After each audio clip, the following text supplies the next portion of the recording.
we had folks on the ground within hours. The EPA team. Yeah, EPA team, but this matters, right? This happened on February 3rd, at 2 a.m. on February 4th, hours after the derailment. The EPA team was on the ground. So I just want to make sure that the American people understand that we did take action and folks were on the ground. On the response in Ohio and the train derailment with the hazardous materials, there's federal officials on the ground. How long does the administration expect for those officials to stay there? And can the White House provide any assurances based on the information provided to the White House for the residents in that town? So as I mentioned yesterday, and as you all know, this is certainly a priority for the administration, the health and the safety of the community in East Palestine. Just a couple of things that I want to say at the top to all of you. So we have mobilized a robust multi-agency effort to support the people of East Palestine, Ohio.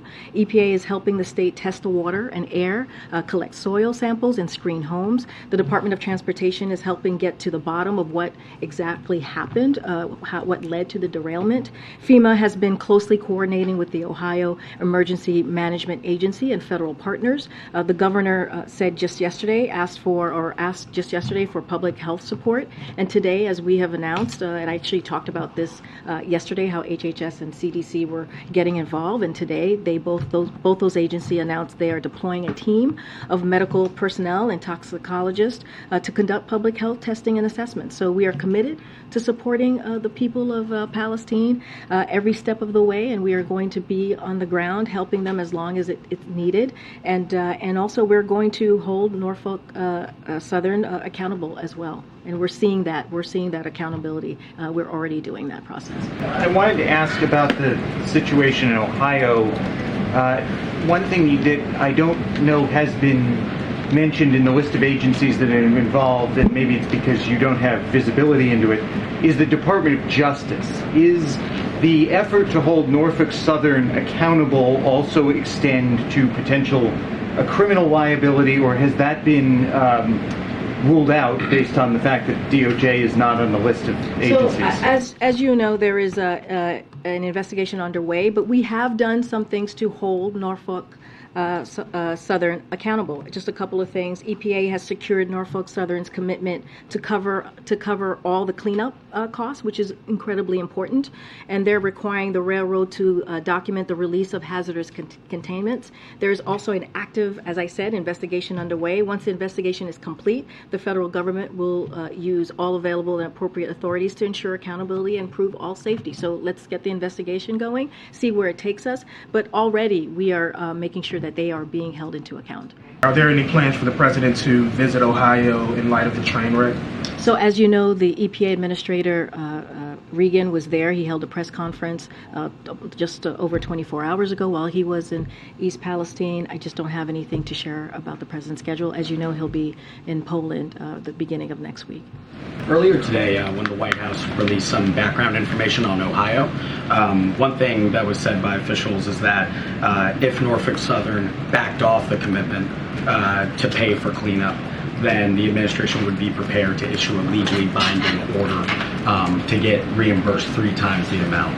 I'm wondering if that was just like a warning, or if there has been indication thus far, a recent indication from the company, that they could back off that commitment. So I don't have any indication that they are backing off of that. I just laid out how that EPA is requiring or the company has committed to cover all cleanup costs. That is something that EPA has worked very hard on and is making sure that the company is doing. And from what I understand, they are going to do that. And as I said before, there is an investigation underway, and we'll know more. But I don't have any indication of what you just laid out. It was also said that a CDC team, as you were saying, was being dispatched, that they're going to be on the ground on Monday. I'm hoping you can kind of explain for people just why they're only hitting the ground on Monday, it's not happening actually now, but also why it didn't happen. This has been going on for a couple weeks now. Well, I want to be very clear. On February 4th, we had folks on the ground within hours. The EPA team. Yeah, EPA team, but this matters, right? This happened on February 3rd, at 2 a.m. on February 4th, hours after the derailment. The EPA team was on the ground. So I just want to make sure that the American people understand that we did take action and folks were on the ground. So it is like multiple federal agency. Again, we're on the ground, not just the EPA within hours. It is also important to remember that it was a serious accident. And so when these incidents happen, you need to let the emergency response take place. So that is important as well. Senior leadership arriving in those initial days would detract from those urgent response efforts. And when it was appropriate, the EPA administrator went, as you saw him yesterday, and additional agency officials, as you just mentioned, HHS, CDC, will be visiting soon. But the work is happening. We've been on the ground again since February 4th, hours after the derailment happened, and we are committed. We are committed. This is the federal government is committed to making sure that the community gets what it needs, and we'll be there on the ground for as long as it takes.